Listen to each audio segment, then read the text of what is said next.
Joining me now is Daisy Cooper, the Deputy Leader of the Liberal Democrats. Good morning. Good morning. Congratulations on Tiverton. Your vote share jumped pretty dramatically. It says here by over 38 percentage points. Do you expect to repeat that as a general election?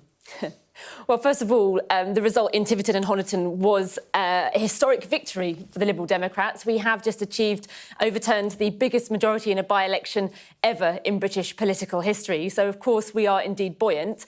When it comes to the next general election, we are hoping to win seats off the Conservative Party. We are the key challengers in many places across the country, and we'll be working very hard to win as many of those seats as possible.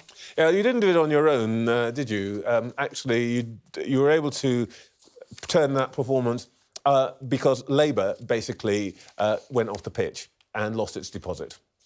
Well, actually, the reason we won Tiverton and Honiton was because not only did Labour voters lend us their vote, but thousands and thousands and thousands of former Conservative voters who are, quite frankly, sick of a Prime Minister who is breaking the law and a government that has no plan for the cost of living crisis. They also decided to vote for our candidate to be a strong community champion for Tiverton and Honiton, and they chose to vote for us because we are setting out a plan as to how to tackle the cost of living emergency that is facing families up and down this country. Mr Lammy told me a few minutes ago that you should be happy because Labour people lent you their votes, but he implied that they were going to take them back. We've been here before, haven't we? Big Lib Dem wins in by-elections in between, and then the seats go right back. Well, if you look at Sarah Olney's seat, for example, in South London, she won her seat in a by-election and she's still an MP today. I think what we're seeing is a strong pattern. We saw in Chesham and Amersham in Buckinghamshire and then in North Shropshire, now in Devon. The Liberal Democrats are winning seats off the Conservatives with very large majorities. And the reason for that is that this Conservative government does not have a plan and the Liberal Democrats do have a plan. We are in the middle of a cost of living emergency. People up and down the country can see that the Conservative government is sitting on its hands whilst Liberal Democrats are putting out practical ideas as to how to tackle it. But you'll understand why viewers will be a bit puzzled by this. Both you and Labour people come on this programme and you say the worst thing in the world is a continued Boris Johnson administration. But the one thing you will not do is have a pact or any kind of alliance or even an understanding which would guarantee that there are more Tiverton and Honitons between you and that the Tories get pushed out.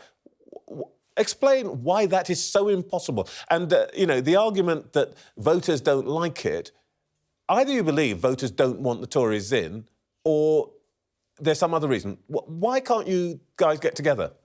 I think there is a really big distinction between a hypothetical situation that may or may not happen in a couple of years' time and the reality of what we're facing right now. As an opposition MP, I can see day in, day out how the inaction of this Conservative government is hurting families in my constituency and around the country. And that is why right now I can look at the Conservative government and decide I want them out of power. I want them out of office. And that's why Liberal Democrats are putting forward these concrete ideas like the windfall tax, like an emergency VAT cut, like a windfall tax on bankers' bonuses. We are the party putting forward these ideas to tackle the crisis that is facing people right now. I didn't hear in that answer a rejection of an idea of an understanding. Well, that's because we're talking about a hypothetical situation. No, it's not hypothetical. Everybody knows that if you did what you did in Tiverton and Honiton, you'd win a lot more seats. You haven't said we won't do it.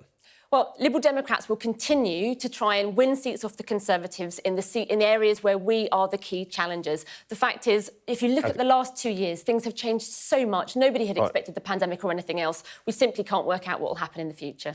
All right. Well, let's imagine that there might be a Liberal Democrat component in a future government. You'd have to deal with the sort of thing that's going on this week, strikes.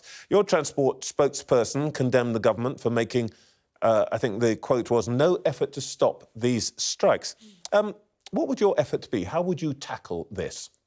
I think it is extraordinary that with the threat of strikes, and of course there is threats of a summer of strikes as well, in any other time, with any other Prime Minister, a Prime Minister would have used the power of number 10 to get people round the table, to knock heads together and to thrash out a deal. We have a Prime Minister who is missing in action. We have a Transport Secretary who admitted that he hadn't met with the unions for more than a month. I think many people are very sympathetic to the fact that there are people on low incomes who are really struggling with the cost of living crisis, and they recognise that this government hasn't done enough, and they recognise that frustration. But I don't agree with the strikes, but I do think the government should be using its power to get people around the table. So the Liberal Democrat policy is that tried and trusted 1960s policy, beer and sandwiches at number 10, ministers sitting with unions and employers, knocking heads together, getting a deal, which mostly meant the taxpayer funded it.